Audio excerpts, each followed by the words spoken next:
ಕೋಡುಬಳೆ ಅಂದ್ರೆ ಅಡುಕಲೆ. ಅಯೋಧ್ಯೆ ವಿಚಾರಕ್ಕೆ ಬರೋದಾದ್ರೆ ಅಯೋಧ್ಯೆಯ ಶ್ರೀರಾಮ ಮಂದಿರದ ಹುಂಡಿ ಹಣ ಕಳುವಾದಂತಹ ಪ್ರಕರಣ ಇದೆ. ಆ ಪ್ರಕರಣದ ಅರ್ಜಿ ವಿಚಾರಣೆ ಇವತ್ತು ಸುಪ್ರೀಂ ಕೋರ್ಟ್ನಲ್ಲಿ ಬರುತ್ತೆ. ಸಿಬಿಐ ಮೇಲ್ವಿಚಾರಣೆಯಲ್ಲಿ ತನಿಖೆ ಕೋರಿ ಅರ್ಜಿ ಹಾಕಲಾಗಿತ್ತು. ಸಿಜೆಐ ಸೂರ್ಯಕಾಂತ್ ನೇತೃತ್ವದ ಪೀಠದಲ್ಲಿ ಇವತ್ತು ವಿಚಾರಣೆಯಾಗುತ್ತೆ. ಬಹಳ ದೊಡ್ಡ ಮುಜುಗರವನ್ನ ತಂದಂತಹ ವಿಚಾರ ಟ್ರಸ್ಟ್ ಪಾಲಿಗೆ. ಭಕ್ತರು ಭಕ್ತಿಯಿಂದ, ನಂಬಿಕೆಯಿಂದ, ಶ್ರದ್ಧೆಯಿಂದ ಕೊಟ್ಟಂತಹ ಹಣ ಕಳುವಾಗುತ್ತೆ ಸಿಬ್ಬಂದಿಯಿಂದ ಅಂತಂದ್ರೆ ಸಾಂಪ್ರದಾಯಿಕ ರೆಸಿಪಿ, ಮತ್ತಷ್ಟು ಬೇಕೆನಿಸುವ ರುಚಿ. ಕೋಡುಬಳೆ ಅಂದ್ರೆ ಅಡುಕಲೆ. ಯಾರ್ಯಾರು ಇದರಲ್ಲಿ ಭಾಗಿ? ಇದರ ಬಗ್ಗೆ ತೀವ್ರವಾದಂತಹ ತನಿಖೆ ನಡೀತಾ ಇದೆ. ಸುಪ್ರೀಂ ಕೋರ್ಟ್ನಲ್ಲಿ ಇವತ್ತು ಪ್ರಕರಣದ ಅರ್ಜಿ ವಿಚಾರಣೆ. ಸಿಬಿಐ ಮತ್ತು ಕೋರ್ಟ್ ಮೇಲ್ವಿಚಾರಣೆಯಲ್ಲಿ ತನಿಖೆ ಕೋರಿ ಅರ್ಜಿಯನ್ನು ಹಾಕೊಳ್ಳಲಾಗಿತ್ತು. ಸಿಜೆಐ ಸೂರ್ಯಕಾಂತ್ ನೇತೃತ್ವದ ಪೀಠದಲ್ಲಿ ಇವತ್ತು ವಿಚಾರಣೆಯಾಗತ್ತೆ.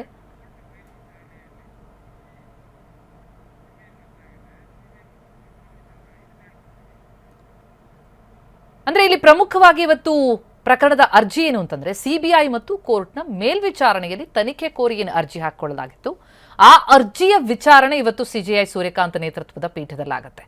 ಈಗಾಗಲೇ ಹಲವರ ಪಾತ್ರದ ಬಗ್ಗೆ ಸಾಕಷ್ಟು ವಿಚಾರಗಳು ಬೆಳಕಿಗೆ ಬರ್ತಾ ಇದೆ. ಈ ಅರ್ಜಿ ವಿಚಾರಕ್ಕೆ ಸಂಬಂಧಪಟ್ಟಂತೆ ಹರೀಶ್ ಇನ್ನಷ್ಟು ಡೀಟೇಲ್ ಕೊಡ್ತಾರೆ. ನಮ್ಮ ಪ್ರತಿನಿಧಿ ಲೈವ್ ನಲ್ಲಿ ಜಾಯ್ನ್ ಆಗಿದ್ದಾರೆ. ಹರೀಶ್, ಇವತ್ತಿನ ಸಿಜೆಐ ಸೂರ್ಯಕಾಂತ್ ನೇತೃತ್ವದ ಪೀಠದಲ್ಲಿ ವಿಚಾರಣೆಗೆ ಬರ್ತಾ ಇರುವಂತಹ ಅರ್ಜಿ ಏನಂತ ಅರ್ಜಿ ಹಾಕಲಾಗಿದೆ? ಅರ್ಜಿಯ ಪ್ರಮುಖ ಅಂಶಗಳೇನು? ಎಷ್ಟು ಮಹತ್ವ ಪಡೆದುಕೊಳ್ಳುತ್ತೆ ಈ ಕೇಸ್ನಲ್ಲಿ ಈ ಅರ್ಜಿ?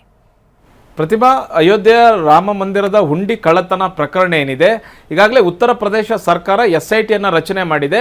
SIT ತನಿಖೆ ನಡೀತಾ ಇದೆ. ಈಗಾಗಲೇ 8 ಮಂದಿ ಆರೋಪಿಗಳನ್ನು ಬಂಧಿಸಲಾಗಿದೆ. ಜೊತೆಗೆ ಅವರನ್ನ ಕೋರ್ಟ್ನ ಅನುಮತಿಯನ್ನು ಪಡೆದು ಒಬ್ಬೊಬ್ಬರೇ ಆರೋಪಿಗಳನ್ನ ವಿಚಾರಣೆ ಮಾಡಲಾಗ್ತಿದೆ. ವಿಚಾರಣೆ ಮಾಡಿ ಅವರು ಎಲ್ಲೆಲ್ಲಿ ಹಣವನ್ನು ಬಚ್ಚಿಟ್ಟಿದ್ರು, ಎಲ್ಲೆಲ್ಲಿ ಅವರು ಕದ್ದ ಹಣವನ್ನು ಬಂಡವಾಳವನ್ನು ಹೂಡಿದ್ರು, ಜಮೀನು ಖರೀದಿ ಮಾಡಿದ್ರು, ಇನ್ಯಾರ್ಯಾರಿಗೆ ಹಣವನ್ನು ಕೊಟ್ಟಿದ್ರು, ಅವೆಲ್ಲವನ್ನು ಕೂಡ ರಿಕವರಿ ಮಾಡಲಾಗ್ತಿದೆ. ಜೊತೆಗೆ ಈ ಹಣ ಎಲ್ಲಿ ಹೋಯ್ತು ಅನ್ನುವಂಥದ್ದು ಮೂಲವನ್ನು ಹುಡುಕಿ ಈಗ SIT ಅಧಿಕಾರಿಗಳು ತನಿಖೆಯನ್ನು ಮಾಡ್ತಾ ಇದ್ದಾರೆ. ಆದರೆ ಉತ್ತರ ಪ್ರದೇಶ ಸರ್ಕಾರದ SIT ತನಿಖೆ ಕೇವಲ 8 ಮಂದಿಯ ವ್ಯಾಪ್ತಿಗೆ ಮಾತ್ರ ಸೀಮಿತ ಆಗಿದೆ. ಸಣ್ಣ ಸಣ್ಣ ಮೀನುಗಳನ್ನು ಮಾತ್ರ ಈ ಒಂದು ಹಗರಣದಲ್ಲಿ ಹಿಡಿಯಲಾಗ್ತಿದೆ. ಆದರೆ ದೊಡ್ಡ ದೊಡ್ಡ ತಿಮಿಂಗಿಲಗಳನ್ನು ಹಂಗೆ ಬಿಡಲಾಗ್ತಿದೆ. ಟ್ರಸ್ಟ್ನ ಯಾವೊಬ್ಬ ಸದಸ್ಯರನ್ನು ಕೂಡ ಇಲ್ಲಿ FIR ನಲ್ಲಿ ಅವರ ಹೆಸರನ್ನು ಉಲ್ಲೇಖವನ್ನು ಮಾಡಿಲ್ಲ, ಮತ್ತೆ ಅವರನ್ನ ಆರೋಪಿಗಳು ಅನ್ನುವಂಥ ನಿಟ್ಟಿನಲ್ಲಿ ಕೂಡ SIT ಪರಿಗಣಿಸಿಲ್ಲ.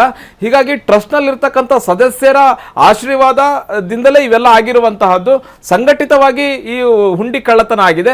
ಹೀಗಾಗಿ ದೊಡ್ಡ ಮಟ್ಟದಲ್ಲಿ ಇದು ತನಿಖೆ ಆಗಬೇಕು, ನಿಷ್ಪಕ್ಷವಾಗಿ ತನಿಖೆ ಆಗಬೇಕು ಅನ್ನುವಂಥದ್ದು ಉತ್ತರ ಪ್ರದೇಶದ ವಿರೋಧ ಪಕ್ಷಗಳ ಒತ್ತಡ ಆಗಿರುವಂತಹದ್ದು. ಹೀಗಾಗಿ ಅಲಹಾಬಾದ್ ಹೈಕೋರ್ಟ್ನಲ್ಲೂ ಕೂಡ ಒಂದಷ್ಟು ಅರ್ಜಿಗಳು ಸಲ್ಲಿಕೆ ಆಗಿವೆ. ಮುಖ್ಯವಾಗಿ CBI ತನಿಖೆ ಆಗಬೇಕು, ಜೊತೆಗೆ ನ್ಯಾಯಾಂಗ ತನಿಖೆ ಆಗಬೇಕು ಅನ್ನುವಂತಹ ನಿಟ್ಟಿನಲ್ಲಿ ಅರ್ಜಿ ಸಲ್ಲಿಕೆ ಆಗಿರುವಂತಹದ್ದು. ಜೊತೆಗೆ ಸುಪ್ರೀಂ ಕೋರ್ಟ್ನಲ್ಲೂ ಕೂಡ ಒಂದು ಸಾರ್ವಜನಿಕ ಹಿತಾಸಕ್ತಿ ಅರ್ಜಿಯನ್ನು ಸಲ್ಲಿಕೆ ಮಾಡಲಾಗಿರುವಂತಹದ್ದು. ಬಹು ಮುಖ್ಯವಾಗಿ ಇಲ್ಲಿ ಅಯೋಧ್ಯೆಯ ರಾಮ ಮಂದಿರ ಹುಂಡಿ ಕಳ್ಳತನ ಪ್ರಕರಣಕ್ಕೆ ಸಂಬಂಧಪಟ್ಟ ಹಾಗೆ ಒಂದು CBI ತನಿಖೆ ಆಗಬೇಕು, ಇಲ್ಲ ನ್ಯಾಯಾಂಗ ತನಿಖೆ ಆಗಬೇಕು ಅನ್ನುವಂಥ ನಿಟ್ಟಿನಲ್ಲಿ ಅರ್ಜಿಯನ್ನು ಸಲ್ಲಿಸಲಾಗಿದೆ. ಅಂದರೆ ಕಳೆದ ವಾರ ತುರ್ತು ವಿಚಾರಣೆ ಆಗಬೇಕು ಅನ್ನುವಂತಹ ನಿಟ್ಟಿನಲ್ಲಿ CJI ಪೀಠದ ಮುಂದೆ ಅರ್ಜಿಯನ್ನು ಸಲ್ಲಿಸಲಾಗಿತ್ತು. ಈಗ ಇದನ್ನ ತುರ್ತು ವಿಚಾರಣೆ ಮಾಡಿ ಆಕಾಶ ಏನು ಕಳಚಿ ಬೀಳಲ್ಲ ಅನ್ನುವಂಥದ್ದನ್ನ ಸುಪ್ರೀಂ ಕೋರ್ಟ್ ಹೇಳಿತ್ತು. ಹೀಗಾಗಿ ತುರ್ತು ವಿಚಾರಣೆ ನಿರಾಕರಿಸಿತ್ತು. ಆದರೆ ಇವತ್ತು ವಿಚಾರಣೆಗೆ ಬರ್ತಿದೆ.